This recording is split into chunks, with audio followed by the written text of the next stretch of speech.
Walz made himself fair game, since his only attack was that the other guy was weird. Because everyone is weird, the more you get to know them. It's why marriage is a commitment. Over time, both spouses realize we're all bat crazy. But there's weird and there's dangerously insane. And that's thinking children can decide to have themselves castrated.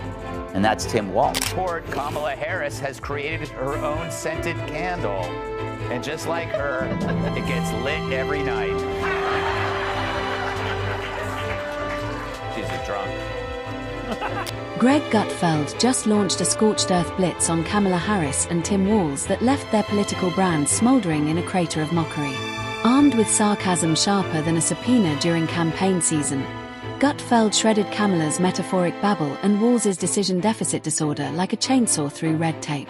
From Kamala's panic giggles to Walz's addiction to task forces, nothing was spared. If political nonsense had a face, Gutfeld just drop-kicked it into next week. CBS's 60 Minutes was caught editing their interview with Kamala Harris to make her look better. It's a shocking ethical lapse. Mike Wallace must be rolling in his grave. Not over this, though, but that his son is Chris Wallace.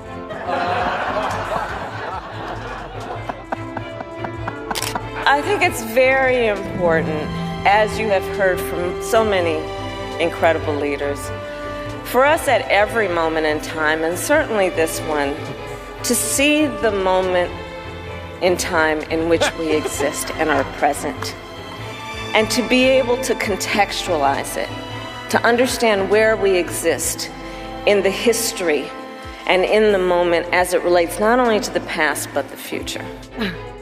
You know, that's some bad weed. Generally, when people get high, they actually have some interesting thoughts. Not her. Gutfeld didn't just stroll in. He crash-landed like a caffeine-loaded wrecking ball with a vendetta. His targets: Kamala Harris and Tim Walz, the Bert and Ernie of bad governance. This wasn't a roast, it was a FEMA-level takedown. And when the smoke cleared, the only things more cracked than their reputations were the potholes Walz promised to fix 3 budgets ago. If Kamala remained a constant, then what impacted the polls? And it's driven by identity politics. We're gonna cook today. Okay. Is an Indian recipe. Yes. Because Yes. you are Indian. Yes. And you all helped us win in 2020, and we're going to do it again in 2024. What would Trump have to say about Kamala's qualifications? Well, you know, she's flip-flopping, Greg. I mean, these are flip-flops. And Indian people and blacks wear flip-flops, which is good, but... He started with Kamala, America's GPS with a busted signal. Every sentence she delivers sounds like it's avoiding a subpoena. Gutfeld said listening to her speak is like watching Slam Poetry Night hosted by a malfunctioning AI. Policy? Nope. Just metaphor-flavored fog with a garnish of confusion. One of them at Politico says is like Walz's wide eyes showed his passion and emotional intensity. Can we show that? There is wide eyes. That humans would widen their eyes to convey that danger is close. What emotion are you getting from that? Sorry. Then came her metaphor addiction. Gutfeld said Kamala sprinkles metaphors like a toddler with a glitter bomb on everything, even policy briefings. Substance. She's got the depth of a bird bath in Arizona. Asking her about inflation is like asking a Roomba to explain global trade, spinning in circles, bumping into reality. She treats problems like fine china, tiptoes around, giggles nervously, and serves up a tossed salad of buzzwords and bafflement. With Walz, it's hard to even bring him up. He has a resting snitch face, you know? I mean, he forfeited his man card during COVID and the riots. And you're right. And also, at that diner, of course, he left early.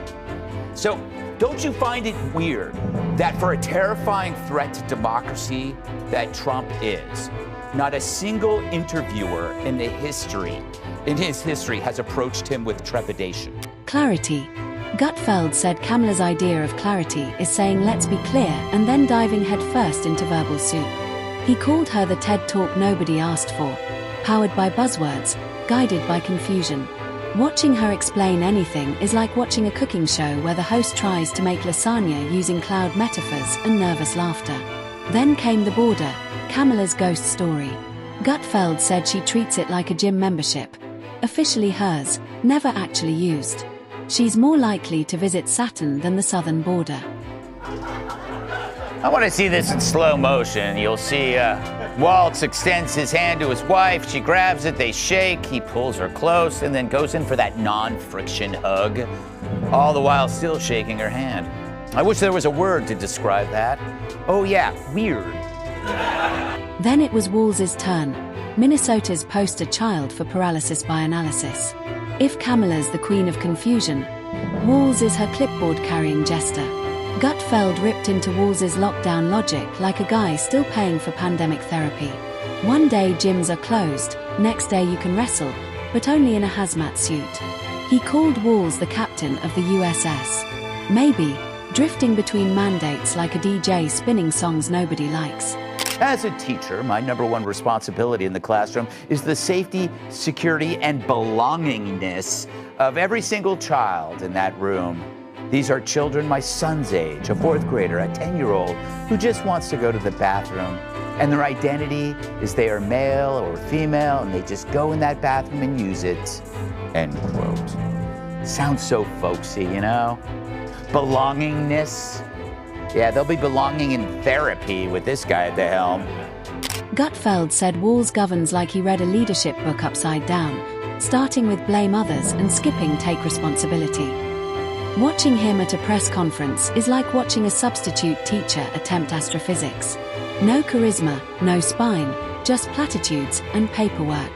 He's the human equivalent of a damp napkin with Wi-Fi issues. It's really a question of what can be unburdened by what has been. We see what can be unburdened by what has been. To see what can be unburdened by what has been. Believing in what can be unburdened by what has been. What can be unburdened by what has been. What can be unburdened by what has been. What can be unburdened by what has been. Having faith in what can be unburdened by what has been. See what can be unburdened by what has been. To see what can be unburdened by what has been. You know, if Kamala gets dementia, it would be an improvement. And back to Kamala, because Gutfeld never leaves a roast half-cooked. Her laugh. America's favorite buffering noise. Gutfeld joked her nervous giggle could power Tesla, and it always shows up when she realizes she has no idea what she's saying. Asking Kamala a yes-no question, he said, is like triggering a Rube Goldberg machine. Flashy, confusing, and absolutely useless. Then came Walz again. Gutfeld torched his obsession with panels and task forces. He handles problems like laundry, just keeps piling it up and hoping someone else folds it. On education. Minnesota schools under Walz are TED Talk married to a landfill. Buzzwords in learning out. What is with this administration and the spouse swapping of the VP and the president? We saw it before. Like, Dr. Jill didn't kiss Joe like that. Yeah. You know what I'm saying? And now he couldn't wait to get that full embrace. It wasn't a bro hug, it was a yo hug. And he put his wife in the friend zone. Yes. It's always, that must have been a fun car ride home. Yeah. Why can't you hug me like her husband? I mean, it's weird. It is weird. You know, Joey, I think that it's okay to take Walz's picadillos, if you call it, apart, because remember, he broke the seal by calling Vance weird, and we're all weird, including him. Yeah, we're very weird. I'm weird. Kamala and Walz. Two halves of the same defective coin. She speaks like she's translating alien code, and he governs like he's flipping a coin he dropped midair. Together, they're the political equivalent of broken Wi-Fi, always buffering, never delivering. Gutfeld imagined them tackling a crisis. Kamala speaks in riddles while Walz forms a task force, nods vaguely, and exits stage left. Her public image. A fragile Jenga tower. His. A 404 error with state funding. So Kamala Harris is the Democrat candidate for president of the United States. I'll give you a second to come to. The border czar who couldn't find our southern border on a map of Texas now wants to be America's commander-in-chief. Kamala couldn't lead a campfire sing-along, let alone the country's armed forces. But does that matter? Not to the media. Now, they would like this framed as a team sport battle, left versus right, Democrat versus Republican. But in reality, it's the media narrative machine versus reality. Kamala, Gutfeld said, is like an automated voicemail. Polite, confusing, and absolutely useless in an emergency. Walz approaches crises with the urgency of a medicated koala. Gutfeld didn't have to exaggerate. He just read their resumes. Kamala's verbal mazes. Walz's policy ping-pong. Rising crime. Declining education. Press conferences that say nothing and do less. He stripped the spin, held up a mirror, and served the wreckage on a platter of pure sarcasm. Veep, who made her first major speech last night since Trump took office, and it was another classic ball of verbal vomit.